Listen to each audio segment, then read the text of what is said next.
So I just got back from Alabama, where I spent 8 days with my parents, and Lord help me, as much as I always tell myself not to snap, usually around day 5, I turn into Miss Snippy Snappy. I'm not proud of it, but I do like to say I have mitigating circumstances because my mom is pretty overbearing and super pushy. She's the person who, if you ask her to stop doing something, she'll stop for like 5 minutes, but then she'll be right back at it. It's why I love her, but also I kind of go nuts. It also doesn't help that she's a major bleeping extrovert, and I'm so not. Like, I'm as introverted as they come. I still remember the very first time I took one of those unofficial Myers Briggs tests. I scored a 100 on introversion. True story. This is probably why most of my life, whenever my mom and I try to talk to each other, it's been constant miscommunication, like ships passing in the night. Anyway, there were several moments I clocked during this trip that I thought would be fun to do a three-part communication mini-series around. If you ever felt like you get into these weird or awkward moments with people and you're not quite sure why, and you end up telling yourself, okay, I'm just not going to speak anymore, or I hate people, well, don't worry, I got you. I've been there, pissed off a lot of people because, hey, I'm autistic. I didn't have the awareness, and I'm still pretty socially awkward. It's taken me a long time to get to the place that I'm at today, but I am happy to say that I've learned certain things about people in general, which is how I've created approaches that work really well for me. Today is part one of communicating in tricky situations, and we're covering how to handle someone who's being emotional. I'm going to share my learnings, the overall framework, and one simple but powerful tool.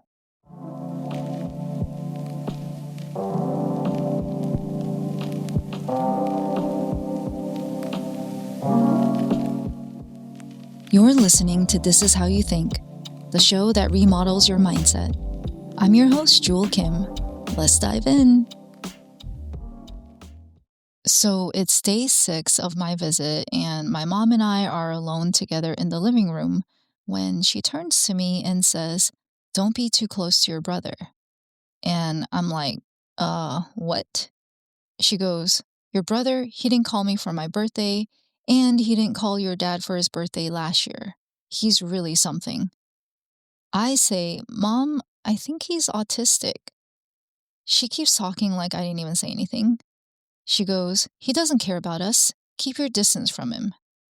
So I tell her again, "Mom, he's probably autistic. That's just how he is." She says, "Whatever." Obviously, she's not convinced, and that's when I realize there are a couple of things going on here. She's not happy about him not calling, right? She was sitting in her emotions, but I treated it like a moment where she doesn't have the facts in front of her, which I'll admit, I'm guilty of doing this like all the time. This tends to be a recurring problem for me, especially when I'm talking to other women.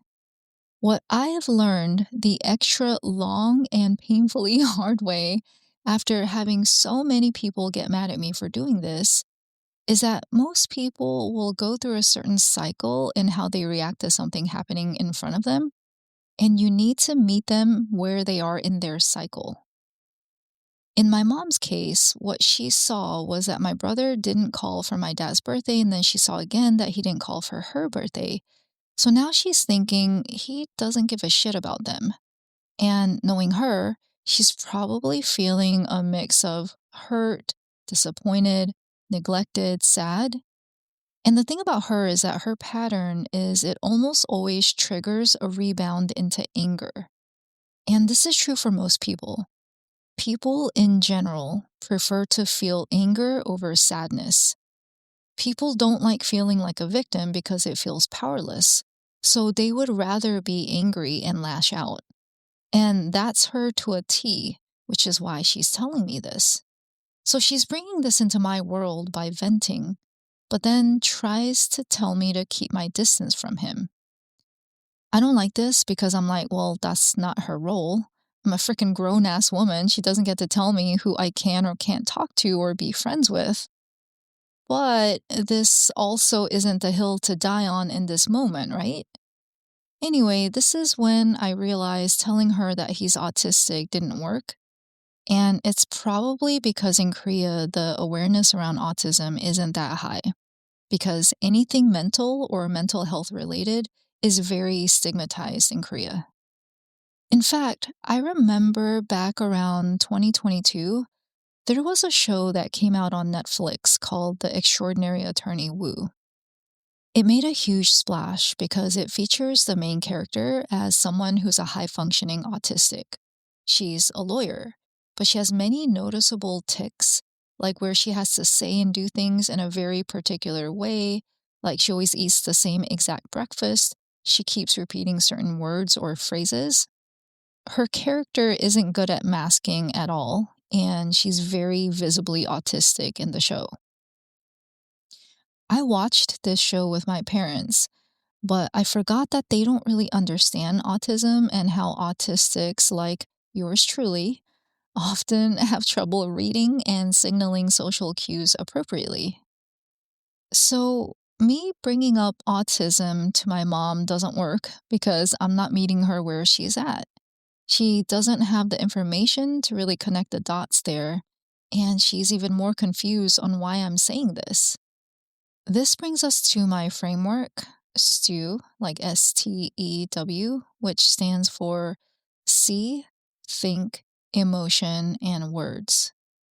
People see something happen, they think about it, they experience an emotion, which then leads them to the words they say. And how I think about this is kind of like playing doctor. You want to make sure you're addressing where it really hurts for them instead of where you think it hurts. Where I think most of us go wrong is that we mainly focus on the words we're going to say to someone else without adequately considering what that person sees, thinks, or feels. It's kind of like treating a fever without catching the infection. And we often miss very obvious cues because we're so centered in our own experience of what we ourselves are seeing, thinking, and feeling. And for me, this is the really cool part of having this awareness is knowing that every person you see out there is constantly running through their own stew framework. And if we take like even 5 seconds to peek over at their side, it's not that hard to know how to handle the situation. So, with my mom, I thought she needed to see this thing about autism, but when I stepped back, what she really needed was the emotion component addressed, because that's where she was hung up. And here's a quick tip here. You'll know someone is stuck on emotion when they're using emotionally charged language, like how she said he doesn't care about us, he's really something.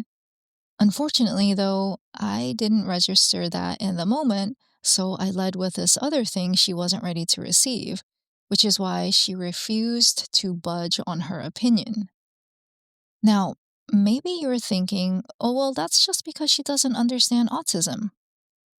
I'm sure that's some of it, but I promise you that's not all this is. We've had other conversations, like many, many other conversations, where I present her with new facts or information, and her opinion doesn't move at all because of the intensity of what she's feeling from her emotions. And this is a pretty common experience with people. We often make the mistake of thinking we just need to give them more information, but the other person doesn't change their mind. It's funny because I see men, especially doing what I did with my mom, like all the time, where they talk to women all like, oh, here's this fact that you don't know that you should know. And then they're surprised that the woman gets upset, while on her side, she's feeling trivialized or dismissed, like no one's listening, which is why she gets more upset or she just shuts down. So, whenever you see someone who's acting like this, where they refuse to acknowledge another perspective, or they're like super glued to their viewpoint, That's a dead giveaway that you're not addressing where it actually hurts. It's like someone told you they sprained their ankle, and instead of giving them a crutch, you gave them a neck brace. They're probably going to throw the neck brace at your face and tell you to get the hell out. With my mom, I should have addressed her emotion, and one of the best ways I could have done that is to just acknowledge and validate her. Something like, "Oh, that's so disappointing, Mom. You just wanted to know that he cares enough to call." Had I said that, she would have been so much more receptive to hearing about the autism, that him not calling wasn't personal. Now, this is something I had to learn through my coaching work.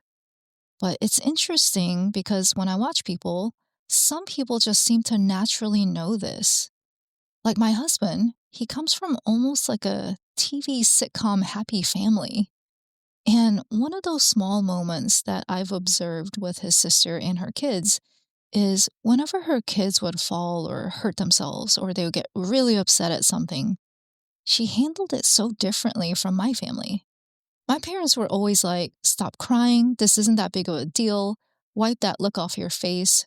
But what my sister and mother in law say instead is, "Oh, that hurts, huh? That really hurts, poor baby." And then a little later, they'll say, "I think you'll be okay." That has always stayed with me because I was like, wow, they're so different. But now I understand that what they're doing in those moments is a really simple form of acknowledging and validating the kid. They don't try to make the kid just shut up. So if we go back to my stew framework, when someone is really stuck in their emotions, acknowledging and validating them is one of the most powerful ways to help their emotions settle down. It gives people a sense of being understood, like they're not alone and it's okay to feel this way, which eases the hold the emotion has on them. Some examples of how to acknowledge someone include, "So, what you're saying is, I'm hearing you say, let me see if I understand this." Validating someone looks like, "Anyone in your shoes would feel the same way. Given what happened, no wonder you feel that way. That's totally a natural reaction." I bet you've heard some of these, right? But maybe you were like me and didn't understand that these words actually served a purpose. And really quick, one small note here for people, because I always get this in workshops. Acknowledging and validating someone isn't necessarily agreeing with them or telling them that they're right. So if that's what you're worried about, that's not what this is. Acknowledging and validating are tools that help people feel better with their emotions. It's essentially saying, "I see what you're going through and it's normal to feel that way. There's no reason to be ashamed or feel like you're not normal." Anyway, that's it for today. Obviously, I don't always get it right given the situation with my mom I just described to you, but here we are.